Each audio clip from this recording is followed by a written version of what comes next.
Eh ben, il n'y a plus d'électricité. Madre mia! Oh, je vais chialer.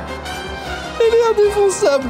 Et journée à prout. Ça, c'est... Oui. Salut à tous. Salut. Vous l'aurez compris, aujourd'hui, on construit enfin... Enfin, quoique...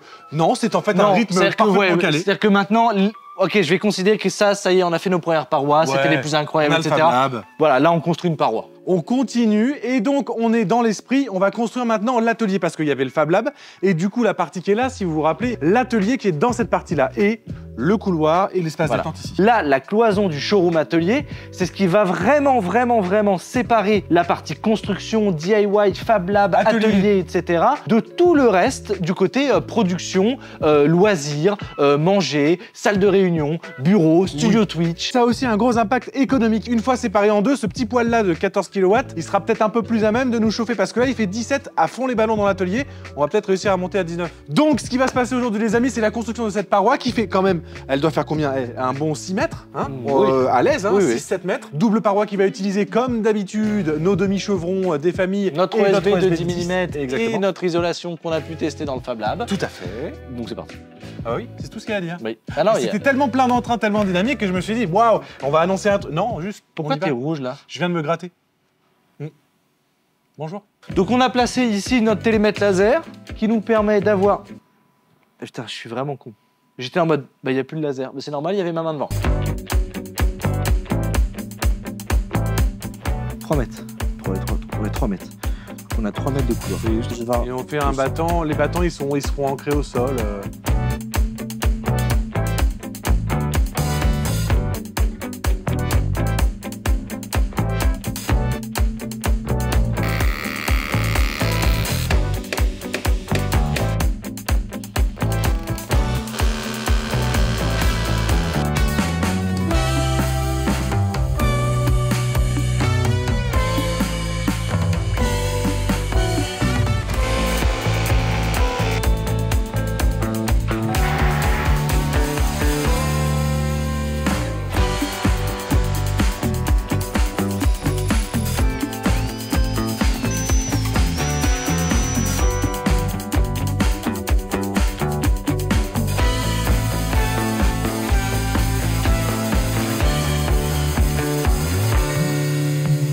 Bon, ça y est, on a fini toute la base de la structure en bois, c'est-à-dire qu'on est bien fixé dans le sol, dans le plafond et sur les côtés avec de la colle PU. Et donc maintenant, il reste plus qu'à mettre toute la structure de demi-chevron pour ensuite y accoler les planches d'OSB. Bon, c'est parti, on installe la paroi. C'est pas installer la paroi, c'est mettre les demi-chevrons. Oh, c'est continuer cette vidéo. Parce que la vidéo, c'est installer les parois. Oh, regarde un merle. Oh, il s'est mis derrière une branche. Ah, là.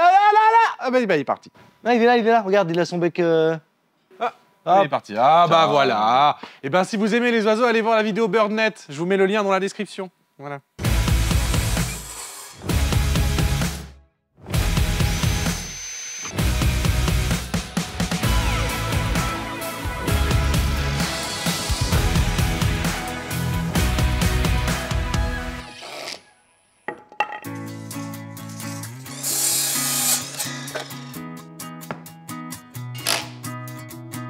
Oh là là, madre mia!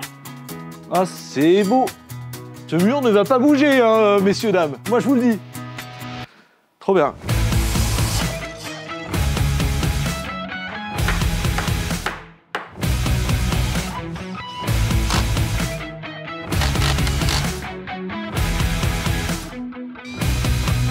La nuit porte conseil, clairement, hier on voulait une très grande ouverture, une ouverture de plus de 2,40 m, un petit peu à l'image de celle qu'on avait fait pour la cuisine. Mais ici, comme on veut avoir de l'isolation, comme ça va être un lieu de passage entre les bureaux et le Fab Lab pour les impressions 3D, etc., on s'est dit que c'était quand même trop grand. Donc ce qu'on a fait, c'est qu'on a juste rajouté une section de 60 cm qui correspond à l'écart entre les demi-chevrons, ce qui nous fait donc une paroi un peu plus allongée et une double porte de 90-90, c'est-à-dire 180 de large. Parce qu'avant, c'était quand même des portes de 120, donc autant vous dire que là, j'ai encore la marque, c'est vraiment, si on visualise le truc, c'est vraiment en mode... Voilà, et là, vraiment, ensuite, je fais demi-tour, et là, je ferme. C'était quand même, je trouve, un débattement un petit peu trop important. Là, on est sur quelque chose d'un peu plus standard. Donc c'est nickel, on continue, et bah voilà. Et regarde, excuse-moi, juste l'espace qu'on a rajouté là, c'est de quoi mettre une borne d'arcade.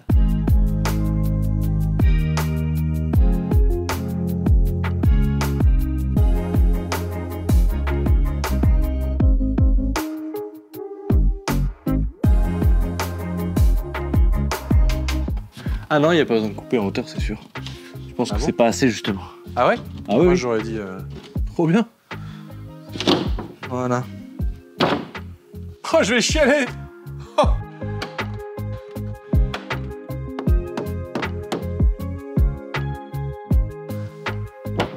Il y a un problème avec les cloisons de bois, parce que moi, je trouve ça mieux que le placo-plate, par exemple. Voilà. Je préfère... Mais ça sert à rien que je fasse cette blague, puisque tu as raté cette blague dans tous les montages depuis 1 an maintenant.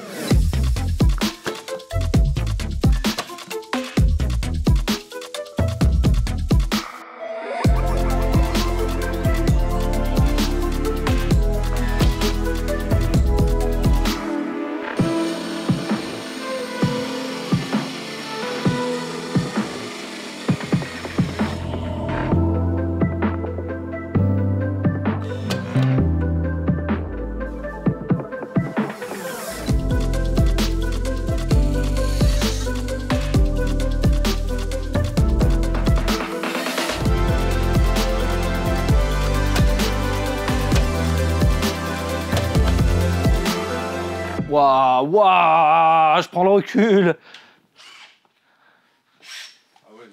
Ah ouais, non, mais là, il se passe quelque chose, on va dire.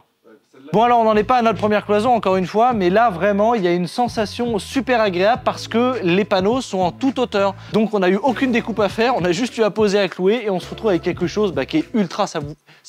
Savoureux, Voilà, envie de le manger. Je le savoure, tu vois, voilà, j'ai envie de croquer dans mon mur. Donc ce qu'il nous reste à faire maintenant, c'est de s'occuper de l'autre côté, puisqu'on est en cloison double paroi. Néanmoins, on l'avait quand même tenté une expérience dans le Fab Lab en essayant d'isoler ces parois. Les parois isolées, c'était un pari gagnant pour nous. Donc on va faire ça juste ici, et c'est à partir de là qu'on va pouvoir utiliser l'isolation qu'on a déjà. On va pas faire de frais supplémentaires, puisqu'on a des chutes qui sont issues des différents mois, des différentes semaines qu'on a eu à travailler dans cet atelier. Donc manque de peau, on va mettre de la laine de roche, et après de la laine de verre, parce qu'on a aussi des chutes de laine de verre. Ça va être un joyeux mix. melting pot d'isolation, d'accord? Tu veux pas mettre un petit peu de watt ici Si aussi on pourrait, en vrai, on a aussi des chutes de watts de cellulose. C'est un peu plus inflammable, c'est déconseillé. Bon, on y va? C'est parti. Allez.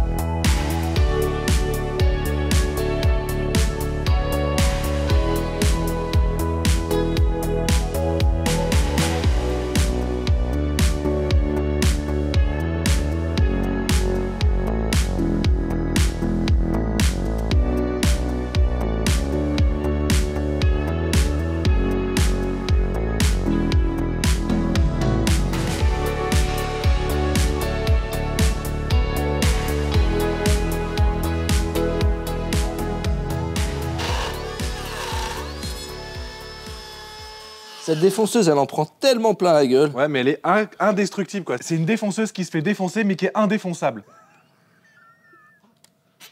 Elle est indéfonçable. Il y a des travaux dans le bâtiment, on va plus avoir d'électricité. Dans, je dirais, dans les 10 minutes qui On va voir, vous aurez un plan où ça tourne, et d'un seul coup, plus d'électricité.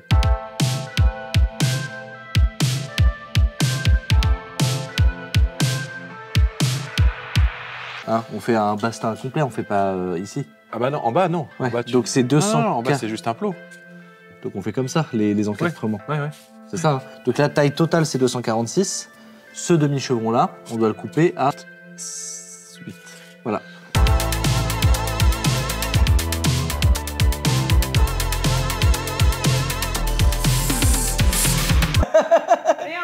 Ah voilà. Elle a lancé le rack 2 secondes avant que ça passe. Voilà. Bon, après 1 an, on commence enfin à avoir un compteur dédié à l'atelier. Donc là, ça coupe pendant une demi-heure. On va s'éclairer à la petite lumière. Désolé par avance si vous avez des petits soucis de qualité d'image. C'est de notre faute et pas de notre faute en même temps. Oui, mais en même temps, dans son vlogant, on peut dire aux gens qu'on a enfin de l'électricité. Ils peuvent enfin se dire aussi que ça fait 1 an qu'on n'avait pas de compteur dédié. Voilà, là on va avoir un rack. C'est Voilà. bien, c'est vrai. Ça a du style, hein?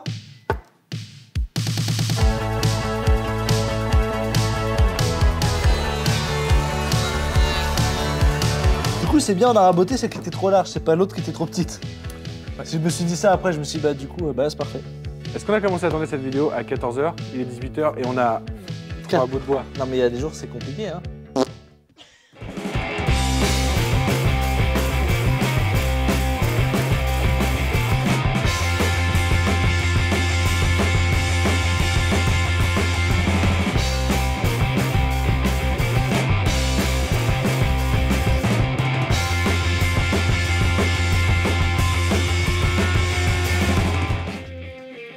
Plutog, hein. Mais arrêtez! C'est une journée à prout.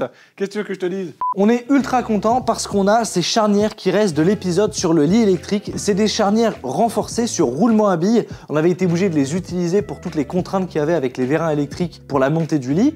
Et donc là, pour une porte de cette envergure-là, on pense, on l'espère, que ça va être royal. Et en plus, par rapport à là où on place la charnière, on se retrouve à la fois sur le demi-chevron du mur et sur le demi-chevron de la cloison. On va avoir un bon maintien avec des vis qui vont être en toute profondeur. Donc vous l'avez vu, hein, la conception de la porte est exactement la même que les cloisons, ce qui fait qu'on a vraiment aucune différence entre les deux lorsqu'on les pose comme ça. Et alors on pourrait totalement couper cette partie-là, mais c'est pas du tout prévu comme ça dans la conception de base de la porte avec Baptiste. Ça va nous permettre de créer la butée de la porte. Et en plus, c'est une butée qui fait toute la longueur, ça sera un appui plein et du coup, on aura de la rigidité sur cette porte.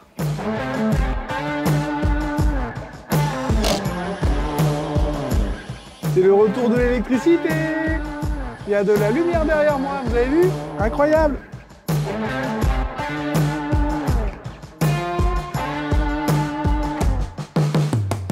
Jour 2. Jour 3. Jour 3. Le lendemain, jour 3. Le chien est dans l'atelier. Mais la porte est montée. Ce qui veut dire que le chien peut péter de l'autre côté. Nous ne le sentirons pas. Il a pété toute la journée, on n'en peut plus. Bon alors hier on est parti de l'atelier à 22 h. On a ajusté ici en fait les demi-chevrons au niveau de la fermeture et de la charnière parce qu'on pouvait pas très bien fermer. Ce qui nous reste donc à faire là, c'est de les redémonter puisqu'on sait qu'elles fonctionnent très très bien et de venir les redresser et mettre l'isolation et la paroi d'OSB. C'est parti? Bam. Allez hop. On est qui? Les frères Poulain. Voilà.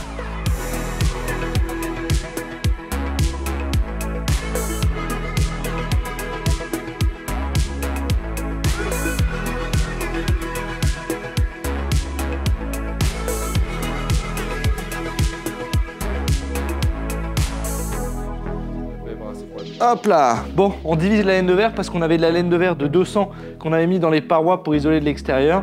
Et au final, il nous en reste des morceaux, mais ils sont beaucoup trop épais pour les cloisons. Donc en les divisant en deux et en faisant un petit patchwork, on va à l'économie et ça marche très bien.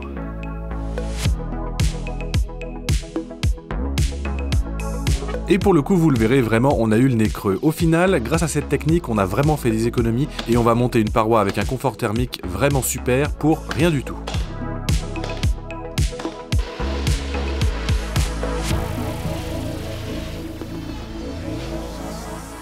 Vous l'aurez remarqué, mais en fait on n'utilise pas l'agrafeuse qu'on utilise habituellement. D'ailleurs, d'habitude on utilise une cloueuse, et là justement c'est une agrafeuse, et c'est des agrafes, je sais plus comment on appelle ça, des agrafes coudées, un truc dans le genre. Je crois. Et en fait ça coûte 2 fois moins cher que les clous pour la même longueur.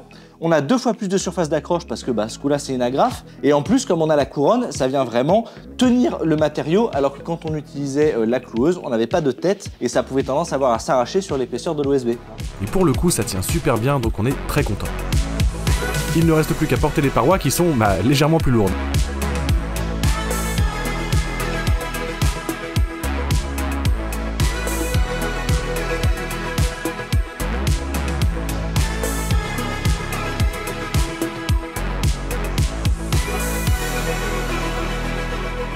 C'est maintenant parfaitement droit. Je veux dire, on dirait qu'il y a une cale au sol. Regardez, je la ferme, ça va taper en haut. Et si je regarde en bas, on est, au millimètre près, la porte est parfaitement droite. C'est impressionnant. Et si je pousse, je peux même pas, elle est tellement rigide qu'on dirait qu'il y a une cale derrière, alors qu'il n'y a rien du tout. On s'attendait pas du tout à ce que ça aide autant. Mais en fait, ça a vraiment rigidifié la structure et le maintien des demi-chevrons en interne, quoi. Ouais. Incroyable. Ouais, vraiment, aussi, je pensais vraiment que la prendre en sandwich, ça allait tout changer, mais je pensais pas qu'on aurait l'impression oui, voilà, c'est ça qui me surprend. Qu'on ait une cale de l'autre côté, quoi. C'est vraiment, ça, c'est... Oui.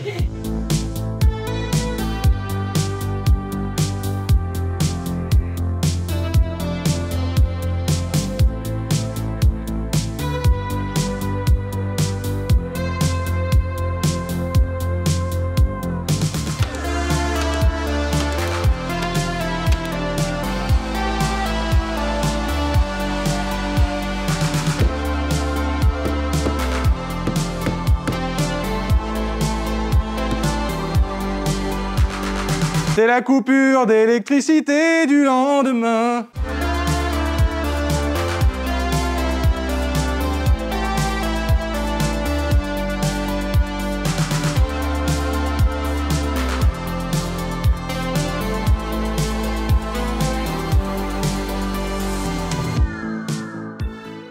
Donc j'avais fait des mesures de son avant qu'on ait l'isolation finale du panneau. On était à 58 dB à 1 mètre de la porte avec l'aspirateur qui tourne. Donc là, on va refaire la mesure maintenant qu'il y a la laine de verre. Eh ben, il n'y a plus d'électricité. On a oublié qu'on n'avait plus d'électricité. Livraison de batterie. Elle est pas belle la vie? 3, 2, 1. Qu'est-ce qui se passe? Ah bah elle a plus de batterie. Prêt? Ouais. Donc, porte ouverte 70 dB, porte fermée 55 dB. Voilà. Et on était entre 58 et 60 dB quand il n'y avait pas l'isolation. Donc on a perdu 5 dB avec l'isolation, alors qu'il y a quand même 1 cm d'écart entre les portes. Donc là, on est sur des petits détails et on verra après si dans un autre épisode, on vous fait la déco, etc. Bon, là, on fait les détails, on fait les finitions du mur. Dans tous les cas, n'oubliez pas d'être tous bienveillants les uns envers les autres. On vous embrasse. N'oubliez pas de liker, partager, vous abonner. C'est hyper important, surtout sur des épisodes comme ça où ça paraît redondant, mais mine de rien, on teste des nouvelles choses, comme par exemple les charnières super performantes. C'est la première fois qu'on fait une porte aussi. Vous avez vu? Voilà. C'est quoi? C'est un cadre avec 2 planches d'OSB de 10 mm. Hein. On vous embrasse, à la prochaine. La suite de la vidéo dès maintenant, si on a tourné quelques trucs. Ciao.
On a perdu Jacques. On a perdu Jacques, ouais.